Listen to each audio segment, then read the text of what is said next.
Forbidden Planet wasn't just Metro-Goldwyn-Mayer's first science fiction film. It was a production where the art director secretly built sets way over budget and got them half finished before anyone noticed, where costumes got the film banned in Spain for 11 years, and where the composer couple couldn't win an Oscar because they weren't union members. What you watched was Hollywood's most lavish science fiction spectacle of the 1950s. What you didn't see was Disney animators on loan creating the id monster, while Metro-Goldwyn-Mayer had no animation department, a robot that cost more than some entire films, and Leslie Nielsen delivering his first starring role in dead serious dramatic mode 24 years before anyone called him Shirley. This wasn't B-movie schlock, it was A-list prestige proving science fiction deserved respect. Here are 20 weird, shocking, and unknown facts about Forbidden Planet that reveal how Metro-Goldwyn-Mayer accidentally created one of cinema's most influential science fiction films. Number 20. Art director Arthur Lonergan built sets way over budget before anyone noticed. Arthur Lonergan knew Metro-Goldwyn-Mayer's budget department would reject his ambitious set designs, so he simply didn't ask permission. He started construction on elaborate sets far larger and more expensive than budgeted, betting that once they were half built, tearing them down would cost more than finishing them. He was right. By the time the budget department discovered what Lonergan was doing, the sets were already approximately 50% complete. The studio faced an impossible choice: absorb the cost of demolishing expensive half-finished sets and starting over, or spend additional money completing what Lonergan had begun. They chose the latter, begrudgingly. Cedric Gibbons, head of Metro-Goldwyn-Mayer's art directors, had left Lonergan alone to handle Forbidden Planet, giving him unusual freedom. Lonergan seized the opportunity, building sets that looked genuinely futuristic and alien rather than cheaply theatrical. The full-sized mock-up of roughly 3/4 of the starship suggested its full 170-foot width. The spaceship set was surrounded by a huge painted cyclorama featuring Altair IV's desert landscape, taking up all available space in one Culver City soundstage. Lonergan's gamble paid off artistically. The elaborate sets gave Forbidden Planet production values that elevated it far above typical 1950s science fiction. His willingness to exceed budget and ask forgiveness later rather than permission first created visual spectacle that helped legitimize science fiction as serious cinema. Number 19. Robby the Robot cost $125,000, nearly 7% of the entire budget. At a cost of roughly $125,000, Robby the Robot was extraordinarily expensive for a film prop in 1956. That figure represented almost 7% of Forbidden Planet's $1,900,000 budget and equates to approximately $1,400,000 in current dollars. For comparison, most film props cost hundreds or at most a few $1,000s. The expense reflected Robby's complexity. This wasn't a simple costume, it was a sophisticated mechanical creation with moving parts, lights, and functionality that required extensive engineering. The robot had to look futuristic and alien while also being practical enough for an actor to wear and operate during long shooting days. Every detail had to work on camera under intense scrutiny. Robby's design proved so iconic and versatile that Metro-Goldwyn-Mayer recouped the investment through reuse. The robot later starred in The Invisible Boy, 1957, and appeared in numerous television series and films throughout the 1960s. Robby became Metro-Goldwyn-Mayer's go-to science fiction prop, showing up whenever productions needed an advanced robot. The studio essentially rented out their expensive prop, eventually earning back far more than the original construction cost. The character's popularity demonstrated that audiences responded to well-designed science fiction elements. Robby wasn't just functional, he had personality, wit, and charm. Marvin Miller's voice work gave the robot distinctive character that transcended mere prop status, making Robby one of cinema's first truly memorable artificial intelligences. Number 18. Anne Francis's miniskirt costumes got the film banned in Spain until 1967. Costume designer Helen Rose created Anne Francis's striking wardrobe featuring multiple mini dresses that showed considerably more leg than 1950s audiences typically saw on screen. The costumes were deliberately futuristic, short hemlines, suggesting relaxed social mores in the 23rd century, but Spain's censors found them scandalous and banned Forbidden Planet entirely. The ban lasted 11 years. Spain wouldn't allow the film to be shown until 1967, by which point miniskirts had become mainstream fashion worldwide. What seemed shocking in 1956 looked almost quaint by the late 1960s, but Spanish authorities had made their moral stance and maintained it for over a decade. Francis's costumes, particularly the sparkling white mini dress and green tunic, became iconic images of retrofuturistic fashion. They influenced science fiction costume design for decades, establishing short skirts and form-fitting outfits as visual shorthand for the future. The costumes preceded by a full decade the miniskirt revolution that Mary Quant would popularize in swinging London. The 1972 Metro-Goldwyn-Mayer re-release as a kiddie matinee feature cut approximately 6 minutes of footage to ensure a G rating, including a scene suggesting Anne Francis swam without a bathing suit. Even 20 years later, the film's sexual content required editing for family audiences, though later video releases restored the original theatrical version. Number 17. Disney animators created the id monster, because Metro-Goldwyn-Mayer had no animation department. The invisible planetary force needed to become visible for key scenes, particularly the climactic attack on the spaceship. Metro-Goldwyn-Mayer had disbanded its animation department years earlier, leaving them without in-house expertise for the complex effects sequence. Walt Disney Productions came to the rescue, loaning veteran animator Joshua Meador to create the id monster. Meador's animation shows the creature as a massive, vaguely simian form crackling with energy as it attacks the force field surrounding the landing party. The animation required frame-by-frame precision, matching the creature's movements to the live-action footage of actors reacting to an invisible threat. Meador had to make the impossible visible while maintaining the creature's alien, nightmarish quality. Close examination of the creature reveals a small goatee beard, a subtle detail connecting it visually to Dr. Morbius, the only character with that physical feature. This visual link reinforced the film's central revelation. The monster is Morbius's subconscious id given physical form by Krell technology. The animation told the story before dialogue made it explicit. The Disney loan arrangement increased production costs significantly beyond original projections. Metro-Goldwyn-Mayer had been attracted to Forbidden Planet partly because an invisible monster would be cheap, just sound effects and reaction shots. Once they decided to animate the creature, costs ballooned, contributing to the film's classification as a commercial disappointment despite eventually becoming profitable. Number 16. The screenplay took only 9 days to write. After Alan Adler and Irving Bloch pitched their story to Metro-Goldwyn-Mayer, reportedly acting it out complete with monster impersonations, the studio hired novelist Cyril Hume to write the screenplay. Hume, known for Tarzan adaptations, delivered the script in approximately 9 days of intensive work. The compressed timeline reflected Metro-Goldwyn-Mayer's desire to move quickly once they'd committed to their first major science fiction production. The rapid writing shows in the structure. The screenplay is more episodic than tightly plotted, moving from discovery to discovery rather than building traditional dramatic tension. Characters often stop to explain scientific concepts in dialogue that feels educational rather than natural. The cookie comic relief scenes, which Hume added at Metro-Goldwyn-Mayer's insistence, feel particularly disconnected from the main narrative. Despite its flaws, Hume's script brought unusual intellectual depth to 1950s science fiction. The Shakespeare's Tempest parallels weren't accidental. Hume deliberately adapted the play's themes of knowledge, power, isolation, and the father-daughter relationship into a futuristic setting. Dr. Morbius echoes Prospero, Altaira mirrors Miranda, Robby serves Ariel's function, and the id monster parallels Caliban. The Freudian psychology incorporated into the monster from the id concept was sophisticated for commercial cinema. The idea that ancient technology could externalize the subconscious and give it destructive physical form offered genuine intellectual substance. Hume's 9-day sprint produced a literate, thought-provoking script that elevated the entire production. Number 15. Bibi and Louis Barron couldn't win an Oscar because they weren't union members. The Barrons, a married couple of experimental musicians, created Forbidden Planet's entirely electronic score by manipulating circuits and recording the resulting sounds on magnetic tape. Their work was revolutionary, the first all-electronic film score in cinema history. But because they didn't belong to the musicians' union, their contribution couldn't be considered for Academy Awards in either soundtrack or sound effects categories. The union restriction forced Metro-Goldwyn-Mayer to credit them with electronic tonalities rather than score or soundtrack, a made-up category that acknowledged their work while sidestepping union regulations. The bureaucratic technicality meant the Barrons' groundbreaking achievement received no Oscar consideration despite transforming how audiences thought about film sound. The Barrons worked on the soundtrack from January through April 1956 in their Greenwich Village studio while the film was in post-production in Culver City. They received the complete 35mm Eastman color workprint at New Year's 1956, still missing many visual effects sequences timed in with blank leader. They had to imagine completed effects while scoring incomplete footage. Their electronic tonalities created eerie, pulsating soundscapes that contributed immensely to the film's sense of unease and otherworldliness. This wasn't music in the traditional sense, but early experimental sound design that predated synthesizer use in cinema. The score influenced electronic music development for decades, though the Barons received no formal recognition from the Academy. Number 14.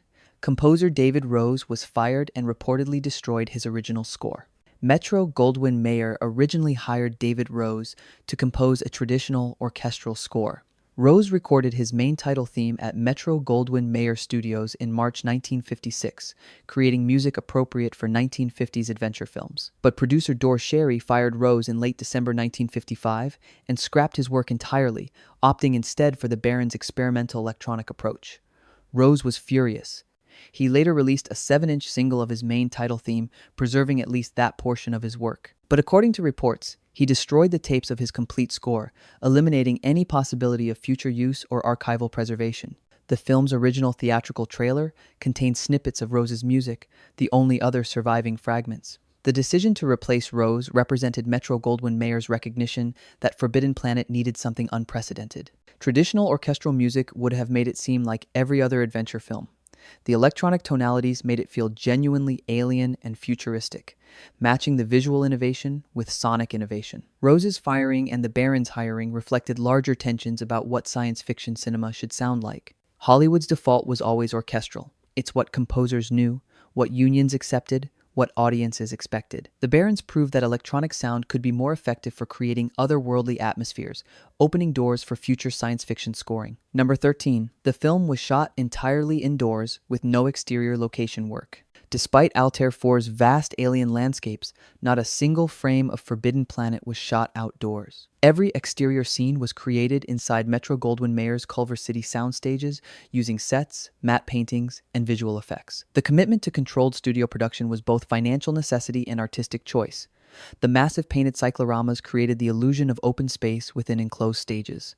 Matte painters Howard Fisher, Henry Hillenick, and Matthew Urasich created stunning vistas supervised by Warren Newcomb. These paintings appear in the landing sequence, in views of Morbius and Alta's home, when Morbius gazes across landscape toward explorers' graves, and during the descent into Krell, civilization remains. Shooting indoors gave filmmakers complete control over lighting, weather, and continuity, essential for a film requiring extensive effects work and precise color timing. Eastman color and CinemaScope photography demanded optimal lighting conditions difficult to achieve on location. Studio shooting ensured every frame looked exactly as intended. The decision also reflected 1950s Hollywood studio system mentality. Soundstages were where movies were made, location shooting was for westerns and war films. That Forbidden Planet created entirely believable alien landscapes without leaving Culver City, demonstrated how skilled production design and effects work could transport audiences anywhere imagination could conceive. Number 12. The flying saucer model was reused in multiple productions for years. Metro-Goldwyn-Mayer built 3 different size models for various shot requirements: 50 centimeter, 110 centimeter, and 220 centimeter tall. These models appeared in space shots, landing approaches, and establishing scenes throughout Forbidden Planet. After production wrapped, Metro-Goldwyn-Mayer retained the models in their prop department rather than destroying them, a decision that proved financially wise. The distinctive flying saucer design showed up in numerous subsequent Metro-Goldwyn-Mayer productions throughout the late 1950s and 1960s, including an episode of The Twilight Zone. Studios routinely reused expensive props and sets across multiple projects, but the Forbidden Planet saucer had unusual longevity and visibility. Its design became iconic enough that audiences noticed when it appeared elsewhere. The model's reuse demonstrated practical Hollywood economics. Building detailed miniatures for effects work was expensive and time-consuming. If a prop could serve multiple productions, studios maximized their investment. The Forbidden Planet saucer was versatile enough, generic science fiction rather than film-specific, to work in various contexts. Star Trek creator Gene Roddenberry later admitted Forbidden Planet was a major inspiration for his television series. The United Planets cruiser C-57D anticipated the USS Enterprise, a human-made faster-than-light starship carrying a professional crew on an exploratory mission. The influence extended beyond story to visual design, with Forbidden Planet establishing aesthetics that defined science fiction television for decades. Number 11. Leslie Nielsen's first major film role, was 24 years before Airplane. Nielsen spent nearly 30 years as a serious dramatic actor before Airplane transformed him into comedy icon. Forbidden Planet was his first starring role, establishing him as a handsome leading man suitable for adventure films. He played Commander J.J. Adams with complete seriousness, stalwart, authoritative, heroic. The dramatic performance seems almost surreal to modern audiences who know Nielsen primarily from comedy. His stone-faced delivery, intense focus, and lack of humor in Forbidden Planet are exactly the qualities that made him perfect for parody decades later. The Zucker brothers cast him in Airplane, specifically because he was a serious dramatic actor who could deliver absurd dialogue with complete conviction. Nielsen later reflected on Forbidden Planet with genuine affection, calling it amazing that a 35-year-old film remained just as entertaining and intriguing as when released. He recognized his performance wasn't particularly inspired, workmanlike rather than brilliant, but the film's overall quality elevated everyone associated with it. Go ahead and like and subscribe because we're only halfway through these revelations, and the production stories reveal how this B-movie genre became A-list prestige. If you're fascinated by films that change cinema's landscape, you need to see where this goes. Nielsen's Forbidden Planet role gave him standing as a dramatic actor that lasted through the Poseidon Adventure in 1972. Only Airplane, in 1980, revealed his hidden comedy genius, launching the second career that would define his legacy and completely overshadow his early dramatic work. Number 10. The film cost between $1,900,000 and $2 million, huge for 1950s science fiction. Sources vary on the exact budget, either $1,900,000 or $2 million, but both figures represent enormous expenditure for science fiction in the mid-1950s. Most science fiction films were cheaply produced B-movies with minimal budgets.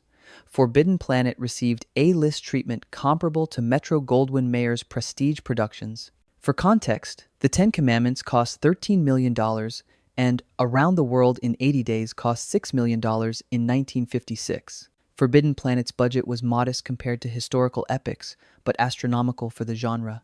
The investment reflected Metro-Goldwyn-Mayer's commitment to making their first science fiction film a legitimate prestige picture rather than exploitation fare. The budget stretched to cover elaborate sets, expensive Robby the Robot, extensive matte paintings, animation work, and months of effects photography. Principal photography ran from April 18 to late May 1955, approximately 6 weeks. But post-production extended months longer as effects were completed and integrated with live-action footage. The financial gamble paid off eventually, though not immediately. Initial box office was respectable but not spectacular. Over time, through reissues and home video, Forbidden Planet became profitable and influential far beyond its initial returns. The budget that seemed excessive in 1956 looked prescient decades later when the film's reputation solidified. Number 9. The film pioneered depicting humans in faster-than-light starships. Forbidden Planet was the first science fiction film to show humans traveling in a human-made, faster-than-light starship. Previous science fiction films featured rockets, alien spacecraft, or generation ships crawling between stars at sublight speeds. The C-57D represented humanity as spacefaring civilization with advanced technology enabling interstellar exploration. This conceptual leap transformed science fiction's possibilities. If humans could travel faster than light, the entire galaxy became accessible for storytelling. Future science fiction films and television series built on Forbidden Planet's foundation, particularly Star Trek, which explicitly acknowledged the film's influence on its concept of Starfleet vessels exploring strange new worlds. The United Planets Organization, commanding the C-57D, anticipated Star Trek's Federation, a unified planetary authority governing humanity's expansion into space. Forbidden Planet established tropes that would dominate science fiction for decades. Professional space crews, exploration missions, first contact protocols, and the balance between scientific curiosity and military caution. The film's vision of 23rd century humanity was optimistic despite the dark psychological themes. Humans had overcome nationalism, developed incredible technology, and ventured boldly into the cosmos. This hopeful futurism contrasted sharply with 1950s science fiction films focused on alien invasions and nuclear anxieties, offering audiences an alternative vision of humanity's potential future. Number 8. The workprint was discovered in 1977 instead of being destroyed. Cinema workprints were normally destroyed after final editing, making their discovery rare and valuable. The Forbidden Planet workprint survived by accident or oversight, discovered in 1977, 21 years after release. Comparing workprint to release print reveals significant differences in characterization, dialogue, and scene structure. The workprint shows earlier editing choices before final refinement. Some scenes run longer, dialogue differs, and character moments appear that didn't make the theatrical cut. For film scholars and fans, the workprint provides insight into the filmmaking process and decisions made during post-production. The survival and discovery of this workprint was fortunate timing. By 1977, interest in classic science fiction was reviving thanks to Star Wars. Forbidden Planet's reputation was growing as critics and audiences recognized its influence. The workprint discovery gave researchers primary source material for understanding how the film evolved from rough assembly to finished product. The workprint also demonstrated film preservation's importance. Had it been destroyed per standard procedure, valuable historical record would have been lost permanently. Its survival became an argument for archiving all film materials, not just release prints, as each version documents creative decisions and offers unique perspective on the production. Number 7. Walter Pidgeon's theatrical background made Morbius's speeches work. Pidgeon had enough theatrical manner and stage experience to pull off Dr. Morbius's enigmatic philosophical dialogue without seeming ridiculous. The role required delivering pseudo-scientific exposition and Shakespearean-inflected speeches about forbidden knowledge with complete conviction.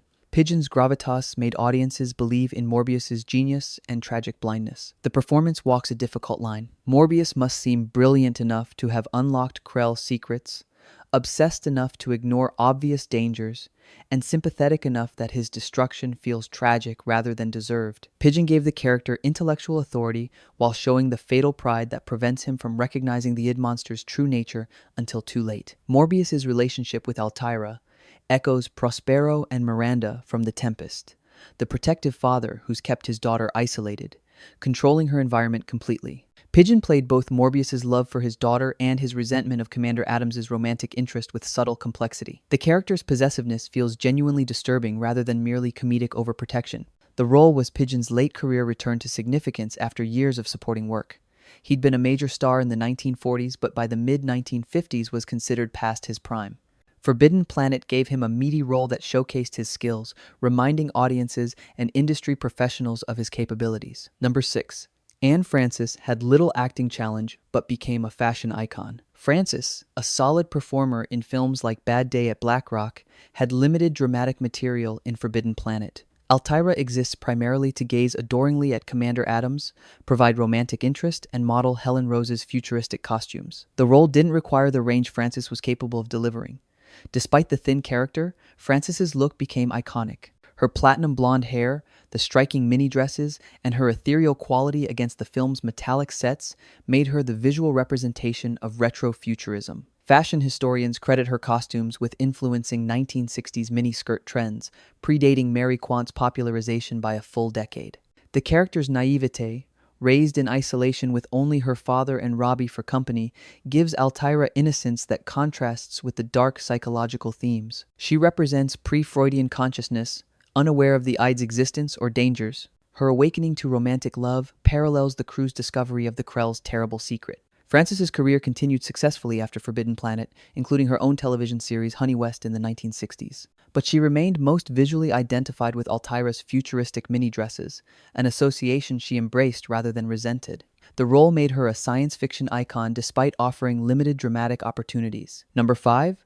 The Krell machinery sequences influenced decades of science fiction production design. The massive underground Krell complex, glowing, mysterious, filled with incomprehensible machinery, conveyed scale and sophistication unprecedented in 1950s science fiction. The design suggested an ancient civilization so advanced that humanity couldn't comprehend their achievements. The 8,000 cubic mile fusion reactor and knowledge enhancement equipment became visual shorthand for truly alien technology. RoboCop executive producer John Davison wanted the OCP headquarters interior to resemble the Krell's underground machine complex, citing it as his favorite imagery from any film. Babylon 5's Great Machine Bridge on Epsilon 3 strongly resembles the Krell machinery, with the special effects crew stating the Krell design was a definite influence on their work. The Krell machinery sequences work because they don't explain everything.